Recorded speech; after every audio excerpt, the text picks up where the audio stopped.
looks better with the magazine in it. I think so.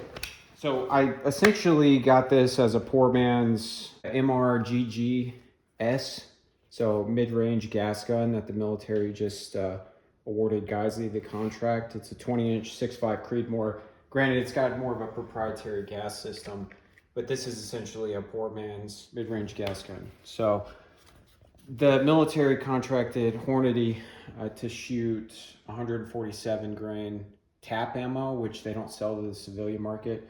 This is their ELDM. Apparently it's just marketed different. Maybe it's a little different powder.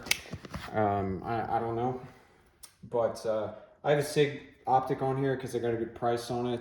But I might get a Steiner or something. This little bipod is just a QD. It's just a quick detach. So it'll work on ARCA. I have ARCA on some of my other guns.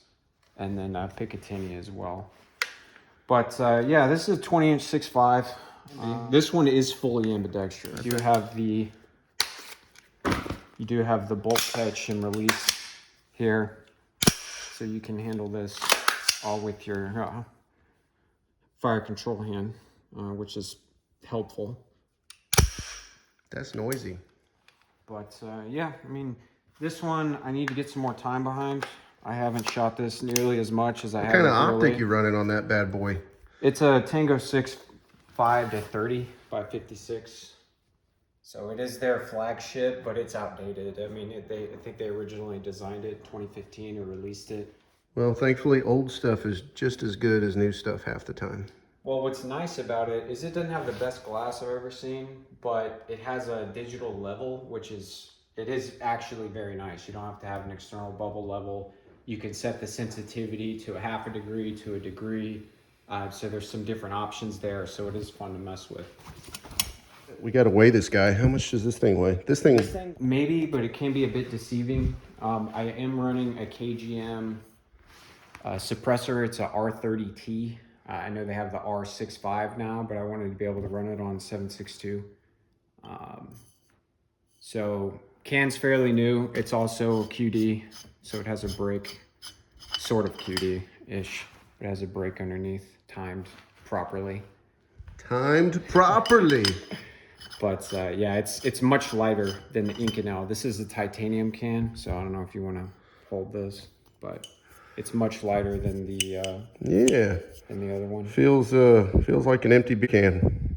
But it is flow through as well. Got some nice looking baffling in there. For gas guns, I'd like to run the flow through. Fair enough. But yeah, we can weigh this. Let's see how much it weighs. I guess. And the can is lighter. Let's find out, shall we? I think you got it. No, it's heavier. Is it heavier? No, it's a little bit lighter. 16.2. It's very slightly lighter. So if I were to add a light on here, which wouldn't be useful. Dang. But this is a 20-round mag in compare, and it's 6.5. So 6.5 ammunition is lighter than 308. Well, and it carries more energy downrange, and it has less recoil. So for all the ones that think that 6.5 ain't alive. Yeah, that 6.5 is inferior to 308. They're just fuds. It's clearly superior unless you're within like 200-300 yards. Let's try it without the mag. All right, no magazine. No mag, no mag. Sling and optic. Toss it back on there. I was way off. 13.7. It's just still pretty heavy. Well, it's a long. This is 4 inches longer barrel than the 308. Daniel Defense makes an 18-inch, but we're shooting 6.5 here. Might as well go, get longest barrel they offer in this cartridge. Fair enough. No, I appreciate you letting me take a close look at these guys because they're a little bit above my tax bracket. This one is more expensive than the 7.16 for sure, but it's different purpose in a way.